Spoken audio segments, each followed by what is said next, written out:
Hi, Josh. Nice to meet you. My name is Lynnette. And we're here at Winter Haven Tent Community in Bellingham, Washington on January 7th, 2019. Happy to be in this nice tent that's warm with food and coffee and, oh my gosh, a door.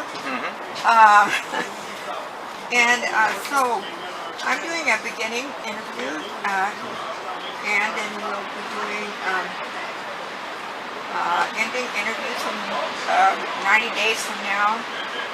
This pilot program is 90 days are up, and so first of all, I just want to ask you, what would it take? What would it take to for you to become not to be homeless? It would take a real screaming deal or an interesting situation. A real screaming deal? Yeah, I mean, I've got a full-time job and everything. I just don't like paying $600 a month for a single bedroom with roommates and things. All that stuff has gotten way out of hand in the last few years in America, and also Americans' whole perception on like the bare minimum of existence and everything, or the poverty level is just insane to me. You see all these people that say how broke and poor they are when they have $600 cell phones and 60-inch flat screen TVs, and they're living in luxury. And then, you know, anybody that says anything different, like I don't need a 60-inch TV and I don't need an Xbox One and I don't need all that stuff, are kind of labeled outsiders. I've had a flip phone for the last 6 years and I get made fun of for it, but it's all I need. I lost it on New Year's, so I have to get another one on Friday. But You had what? A flip phone. A cellular phone that flips out? Oh, a flip phone. Yeah, so... I can't hear very well. Well, people make fun of me because I don't have a smartphone, but I don't need a smartphone. Right. I understand. I totally understand. Yes, because I've had a lot of bouts with smartphones.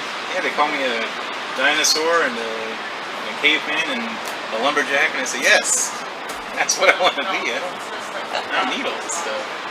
All right. So you would like to have, tell me about your best scenario you would like. If somebody had a nice watertight shed in their backyard with access to like a half bath in the garage, I'd be completely happy in something like that. I see. That sounds good. Yeah. Yeah. Yeah, those smart trucks and stuff like that. No, I mean, I just don't want to be paying out the nose for a style of life that I don't want or need. Right. So you like the simple one? Yes, this is ideal for me. This is ideal here at Winter Haven. If they had something like this year-round with a low monthly fee or something like that, I'd be all over it. I'd love to live in a tent. Right. I like the simple life. Yeah, I'm kind of a minimalist myself. I enjoy it. So tell me about how you came to be homeless.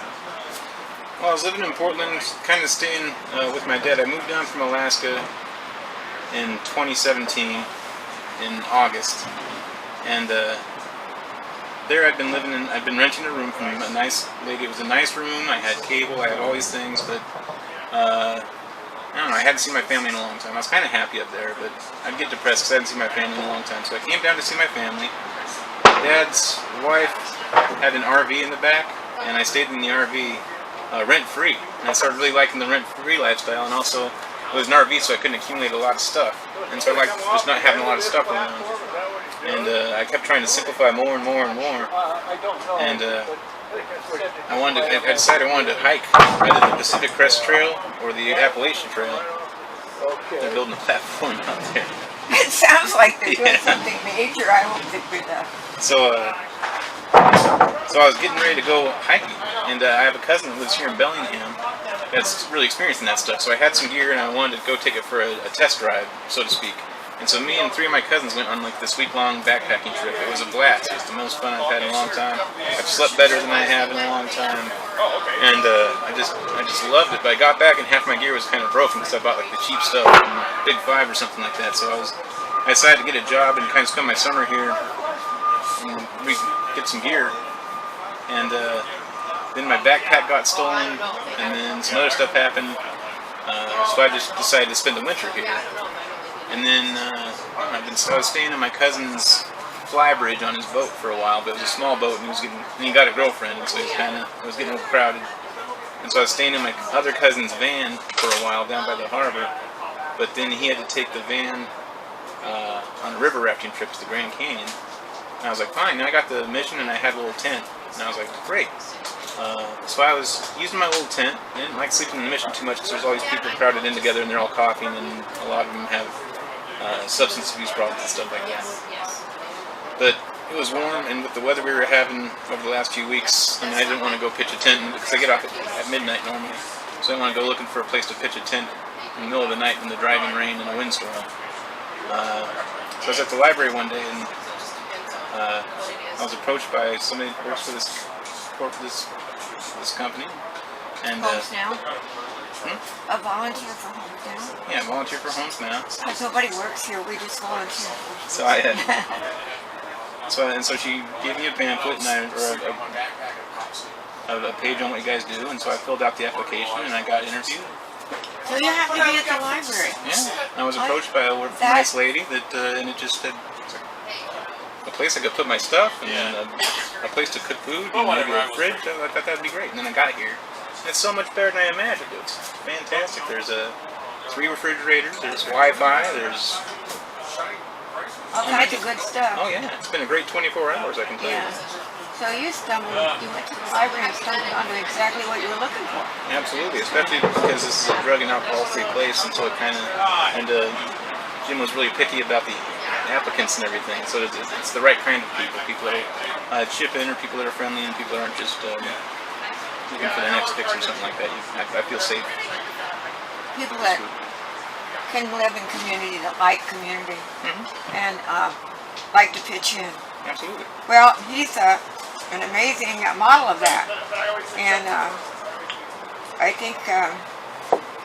Okay, so let's go to. What's your so far?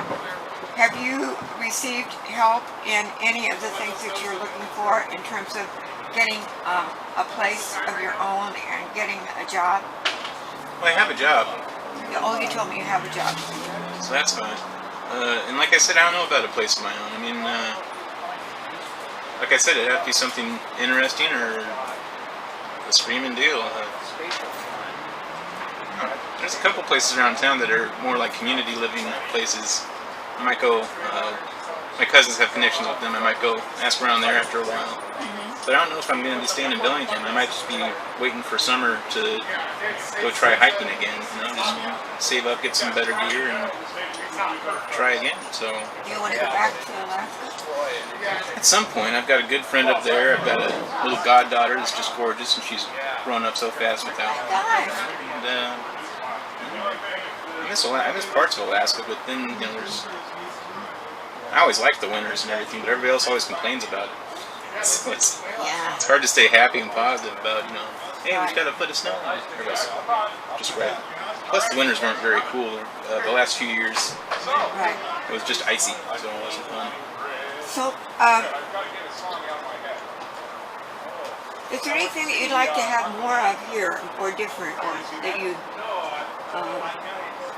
you've noticed? Like I said, I only got in here yesterday. Oh, you only came yesterday. Yeah, they sent my acceptance to the wrong email address or something like that. Oh. And so I've seen this place getting built up and everything, so I finally just sent an email in, and they said, oh yeah, come on down, you're accepted. That was just the best news I ever got yesterday.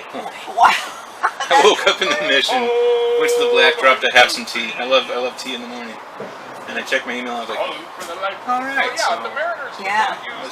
Well, I'm so glad you're here and that you like it, and that you're getting your life together and enjoying your life.